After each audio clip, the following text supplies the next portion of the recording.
¿Qué dices? ¿Lo quieres?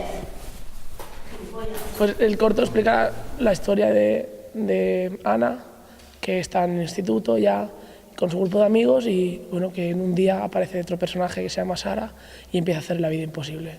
El curtmetratge Història de Muchas vol sensibilitzar els joves sobre els efectes de l'assetjament escolar. L'han creat la dotzena de joves que formen part del projecte Ciutat Esperança del Centre Cruïlla. No es nada inventado, está 100% real. Sí que hay alguna cosa a lo mejor que la hemos maquillado o le hemos puesto de más, porque la historia real que escuchamos de una persona y decidimos hablar de ella. Abans d'escriure el guió, els joves van fer diversos tallers per aprofundir en el problema del bullying.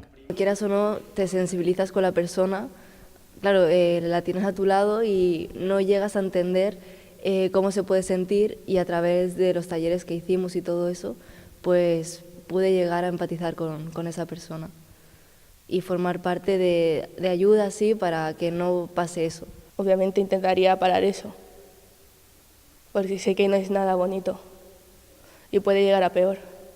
La història mostra les formes diverses d'assetjament escolar i posa en evidència la passivitat còmplice de l'entorn. El curtmetratge el que es pot veure és diferents formes que pren el bullying, és a dir, no només hi ha la física, sinó també la psicològica, l'aïllament, no? Aleshores és com explorar les diferents formes que hi ha al bullying i les diferents persones que hi participen, perquè no només és culpable la persona que està exercint el bullying, sinó també les persones que el veuen però no fan res. Des del Parlantes s'està fent una guia pedagògica perquè el curt es converteixi en una eina educativa, perquè professorat i educadors i educadores puguin treballar Història de Muchas, Història de Muchos, que és el títol del curt, perquè els alumnes puguin aprendre això, que és el bullying, les formes que pren, etc. De moment s'han fet 2 projeccions a Ciutat Meridiana, però els joves començaran a difondre el curtmetratge per a escoles i centres de la resta de la ciutat.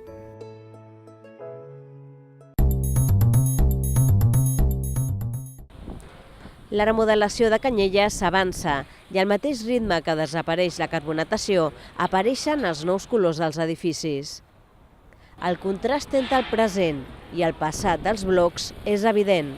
Els colors terra són substituïts ara per uns tons càlids combinats amb grisos que no deixen ningú indiferent. Esto parece más bien un parque de niños de jugar, tanto color y tanto color. Yo creo que se pueden arreglar las cosas y no darle tanta tontería. Hombre, el gris sí, pero el amarillo para mi gusto es muy chillón. Ahora además sales al balcón, que yo vivo ahí en un sexto, y dices, coño, te pega así un bofetón, pero por lo demás, sí, bien. Está mucho mejor que antes, sí. A mí me encantan. Aparte le da una elegancia al barrio, a mí me encantan muchísimo, de verdad. Los bloques llamativos sí están quedando, ¿eh? Ya si se pierde uno, con decir que viene a los pisos amarillos, yo creo que no se pierde. El codi de colors de les façanes es basa en un projecte cromàtic acordat per les administracions i l'Associació de Veïns de Canyelles l'any 2009.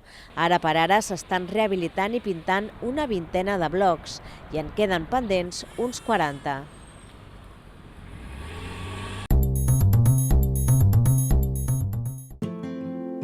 Avui dia només es conserven fotografies, però en aquest indret al costat del castell de Torrebaró hi havia hagut una creu visible des de les Roquetes, Verdun i la Trinitat Nova.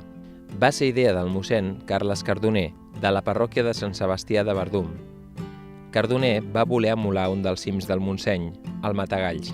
Vam poder posar d'acord amb l'arquitecte constructor de l'església de Sant Sebastià, en Josep Martorell, que els va cedir unes bigues de ciment. Els mateixos veïns les van pujar amb un camió, les peces a la muntanya, i les van aixecar, muntar i plantar en forma de creu al vessant occidental del Turó de les Roquetes. El 20 de maig de 1962, per celebrar la instal·lació de la creu, es va organitzar un gran aplec al que van acudir molts fidels de les parròquies properes. Aquell dia van pujar també uns malalts impedits amb molt d'interès esperant gaudir d'algun miracle que pogués alleujar els seus mals. I fins i tot es va escriure un himne a la muntanya que es cantava durant les trobades. Conocemos una montaña de Verdún y la Trinidad, que está siempre llena de flores bajo el cielo de cara al mar. Subiremos, sí, sí, cada mes sin faltar, todos juntos para cantar. Prop de la creu també es va instal·lar una Mare de Déu en un parell de bigues de ciment. Als anys 70 es va projectar un gran dipòsit d'aigua a l'espai on hi havia la creu, i aquest element simbòlic del paisatge de la serra va desaparèixer.